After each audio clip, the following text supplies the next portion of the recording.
A 2010-es választások idején csak plakátemberként emlegették Siófokon Harangozó Gábort, mert hogy élőben nemigen találkoztak vele a balatonpartiak.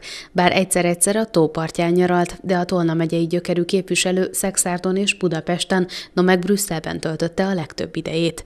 Pedig hivatalosan 2009 óta az MSZP siófoki szervezetéhez tartozott. Nem vagyok egészen új a Somogy megyei MSZP párt életben. Hogy mindezek ellenére miért őt indították a szocialisták Siófokon, a választ 2002-ben kell keresni. Az akkor 27 éves fiatalember karrierje a kormányváltást követően meredeken ívelt felfelé.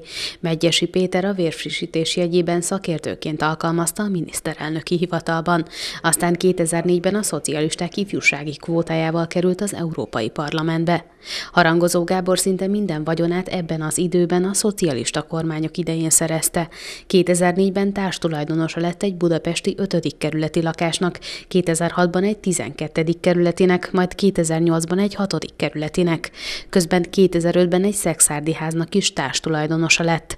2004-ben mezőgazdasági területet is vásárolt, a Tolna megyei Gerjenben 5 hektárnyi termőföld társtulajdonosa lett. Úgy tűnik, hogy kedveli a Volvót is, mert előbb 2007-ben, majd 2008-ban is vásárolt egyet-egyet. Én főállású politikus vagyok, tehát nekem nem csak időm, hanem kötelességem is, hogy a pártért, a közéletért tevékenykedjek. Ezt nyilatkozta egy alkalommal a Somogy TV-nek. Brüsszelben viszont közel sem tartozott a legaktívabb politikusok közé. Sőt, az Indexen megjelent statisztika szerint még Glattferdel Béla, fideszes képviselő az EP ülések közel 97%-án vett részt, Harangozó Gábor csak alig a 61%-án.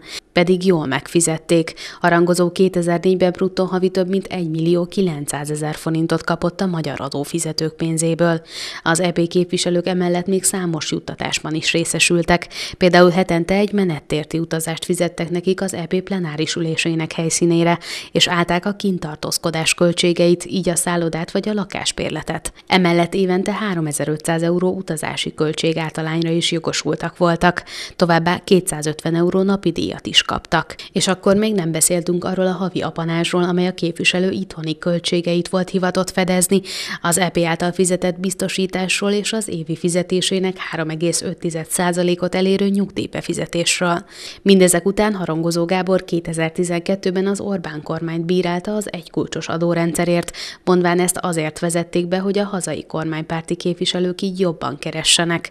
Amikor felvetettük, hogy az ellenzéki képviselők nettó keresete is nőtt, így válaszolt. Minket ez kevésbé érintett, de nem ez a lényeg benne, hanem az, hogy ezt a cinikus rendszert meg kell szüntetni. Azzal viszont valószínűleg számolt, hogy pártbeli barátja, Mesterházy Attila a 2010-es csúfos választási bukása ellenére is, amikor Harangozó harmadannyi szavazatot kapott a siófoki választási körzetben, mint fideszes vetétársa, támogatni fogja.